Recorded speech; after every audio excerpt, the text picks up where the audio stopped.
안녕하세요. 베블리오테카입니다. 김진혁 교수님의 환대의 신학 북가이드 영상 3탄입니다. 지난 1탄에서 문 열기와 자리 만들기로 낯선 이를 맞이할 마음의 공간을 점검했고요. 2탄에서 식탁 차리기를 통해 그 빈자리를 따뜻한 관계로 채우기 위한 고민의 시간을 가져왔지요. 오늘 3탄은 책 속의 5장과 6장을 중심으로 환대의 마지막 관문, 곧 우리 안과 밖을 나누는 물리적 심리적 벽을 실제로 넘어서기 위한 경계 넘기에 관해 보다 깊은 이야기를 이어가 보려고 합니다. 먼저 책 속 5장을 중심으로 보면 초기 교회가 도시 빈민과 노숙자들을 가족처럼 따뜻하게 품었던 힘 역시 바로 이러한 경계를 넘어서는 환대에서 비롯된 것이었는데요. 역설적으로 4세기 이후 교회는 로마 제국 내에서 공인되고 제도화되는 과정 속에서 본래 따뜻한 환대는 수도원이나 병원, 구제소와 같은 전문적이고 공적인 기관에서만 행해지는 일로 변모되었습니다. 반면 가정이나 골목길, 시장과 광장 같은 일상적 공간에서는 각 개인에게 환대를 위한 윤리적인 도전이나 그 필요가 점차 약화되어 버리게 되었죠. 이렇게 형성된 간극이 오늘에 이르기까지 대체로 지속되는 가운데 우리는 이러한 간극 메우기의 시도로서 먼저 우리의 시선을 근본적으로 재훈련하도록 도와줄 몇 명의 현대 철학자를 저자의 안내를 따라 참고해 볼 수 있게 됩니다. 먼저 마르틴 부버의 나/너 관계 개념은 타자를 그저 익명의 대상으로 보는 것이 아니라 타인을 세상에 단 하나뿐인 고유한 너로서, 상대로서, 존재로서 마주하고자 하는 걸 테고요. 덧붙여 에마뉴엘 레비나스에 따라 타자의 얼굴 그 자체가 우리에게 호소하는 그러한 얼굴의 호소에 대해 우리는 이를 조건 없는 책임을 요구하고 있는 신비로서 바라볼 수 있게 생각해볼 성찰점을 제공받습니다. 물론 나아가 우리는 성경이 선언하듯 모든 인간이 하나님의 형상이라는 점에 착안하여 타자를 하나님의 형상답게 대하고자 해야 하는 걸 거고요. 이를 특별히 우리는 그리스도를 본받아서 바로 우리가 그리스도의 형상에 이르기까지 그분의 삶의 모습을 지향점, 이상점으로 삼고자, 두고자 하게 되어야 하는 게 됩니다. 또한 이렇게 살 힘을 제공하시는 성령님을 의지하여 우리는 날마다의 삶 속에서 계속해서 성령의 열매를 삶으로 맺게끔 해보아야 하는 게 되는 거지요. 물론 이상만으로 우리 사이 놓인 벽을 뚫을 수는 없음이 자명합니다. 인간의 두뇌는 본능적으로 낯설물, 위협으로 판단하는 인간으로서 타고난 신경 생물학적인 현실도 있다고 저자는 전해주고요. 특별히 6장에서는 환대를 가로막는 5개의 장벽을 짚어주고 있었는데요. 이를 전해드리면 첫째는 손님과 주인 간의 문화적 충돌로서 환대를 베풀 때 손님이 우리에게 익숙한 방식이 아닌 자기만의 독특한 문화를 고스란히 가져오기에 맞이하는 사람 입장에서는 자신의 문화가 흔들리는 위협을 느낄 수밖에 없다는 거고요. 둘째는 공동체의 정체성을 얼만큼 유지하고 한편으로 개방하느냐 했을 때 내 공동체 구성원들 사이 안에서도 합의에 이르기 어려울 수가 있다는 점이 있고요. 그리고 셋째는 처음에는 순수한 호의로만 보였던 상대가 사실은 딴 마음을 품고 있었다거나 아니면 중간에 마음이 바뀌게 되는 그런 상대의 속을 모르는 이야기. 넷째는 환대 과정에서 필연적으로 겪게 될 수 있는 자원과 에너지 고갈 문제에 대해. 그리고 마지막 5째론 우리 자신이 환대를 시작할 때 가졌던 이상적 기대도 점차 현실적인 부담으로 느껴지면서 일어날 수 있는 긴장들. 이런 식으로 여러 현실적 한계들이 발생할 때 환대는 실천될 수 있는 것이라기보다는 이상적이고 아름다운 개념에 머무는 걸로 여겨질 수 있다는 거죠. 저자는 여기에 교회이자 그리스도인으로서 더욱 두드러지는 환대의 어려움에 관한 고민들도 이렇게 하나하나 잘 해설해주고 있었습니다.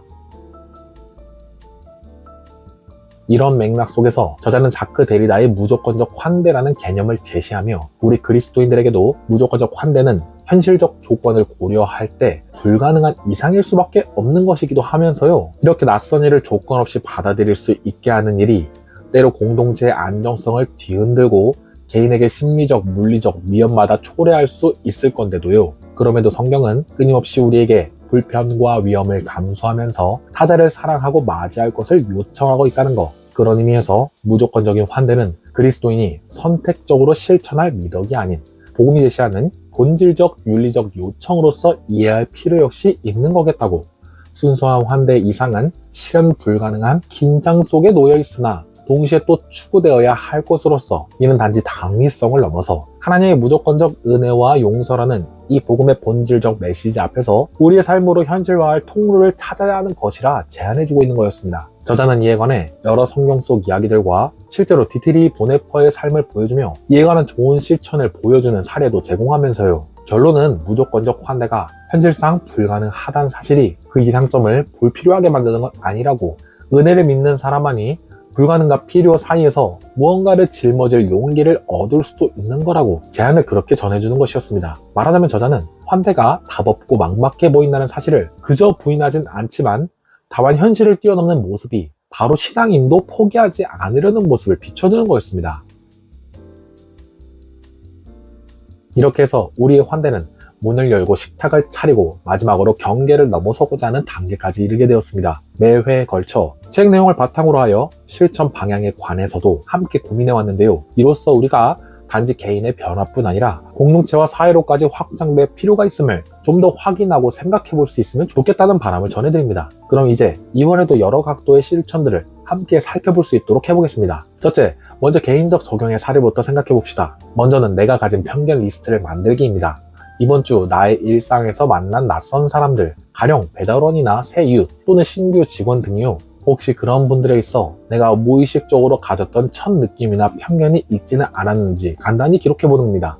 이에 이어서 내가 그 사람에 대해 정말 아는 건 뭐가 있었나, 그런 질문도 던져보면서요. 편견의 벽을 좀 점검하고 허물어보고자 하는 시간을 가져볼 수 있지 않을까 하는 것입니다. 두 번째는 나와 가장 다른 사람의 이야기를 자세히 들여다보는 시간입니다. 이번 주 내 주변에서 나와 가장 다른 생각이나 입장을 가진 사람과 짧게나마 진지한 대화를 시도해볼 순 없을지요. 설득하거나 판단하지 않고 오로지 왜 그렇게 생각하는지 더 듣고 싶다는 마음으로 그런 태도로만 접근해보는 시간을 한 번씩 우리는 가져볼 필요가 있지 않을까 생각해봅니다. 분명한 가치, 확실한 신념, 이런 걸 버리는 시간이 아니더라도 그저 어떤 생각들을 이런 누군가는 해볼 수 있는 건가, 좀 더 상상해보기 위한 기회의 시간으로 삼아볼 수 있으면 좋겠다는 거지요. 세 번째로 교회나 공동체의 경계 허물기 워크숍을 진행하는 겁니다. 교회나 모임에서 구성원들이 팀을 나누어 우리 공동체 안에 처음 방문한 사람이 느낄 불편함이나 낯설음에 대해 브레인스토밍을 해보는 겁니다. 함께 논의하면서 구체적인 개선 사항을 짧게 리스트로 만들어 실천해보면 좋을 것 같습니다. 지난 영상에서 이야기한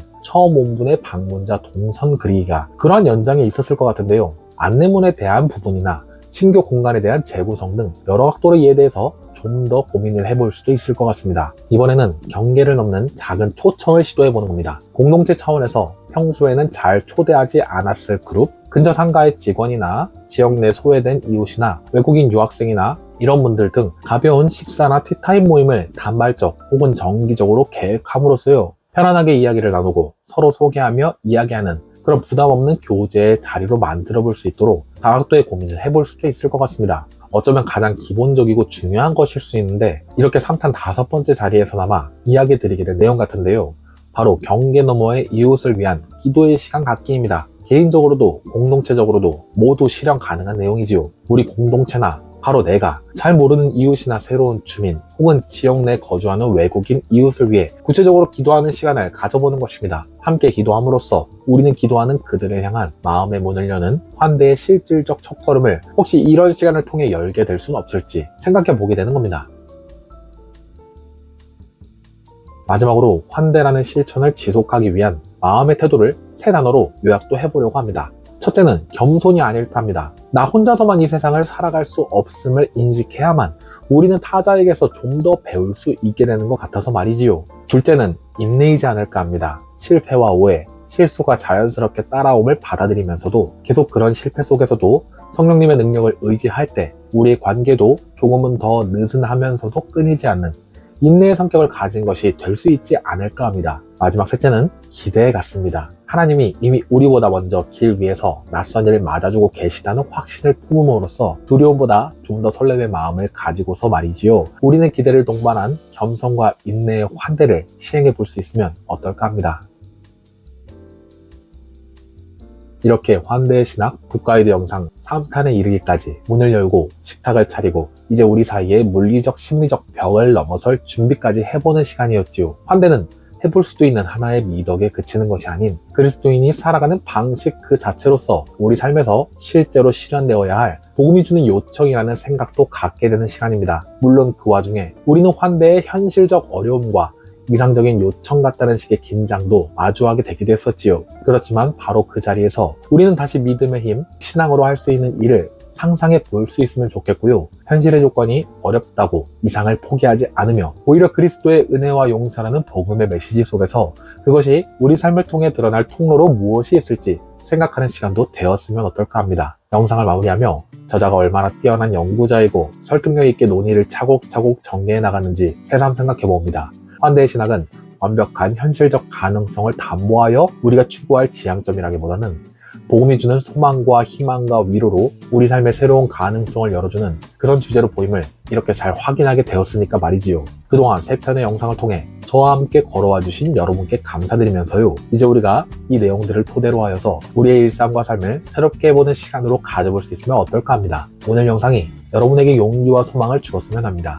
좋아요와 구독, 댓글로 여러분의 작은 고민과 실천도 함께 나눠주시길 기대하겠고요. 저는 다음 프로젝트, 다음 책 리뷰로 다시 만날 때까지 여러분의 삶에 환대가 일상 중 하나의 작은 모습들로 그런 멋진 실험들로 나타날 수 있기를 기대해봅니다. 여러분의 삶의 자리에서 낯선 이가 변장한 그리스도이실지 모를 테니까요. 그럼 다음에 다시 만나요.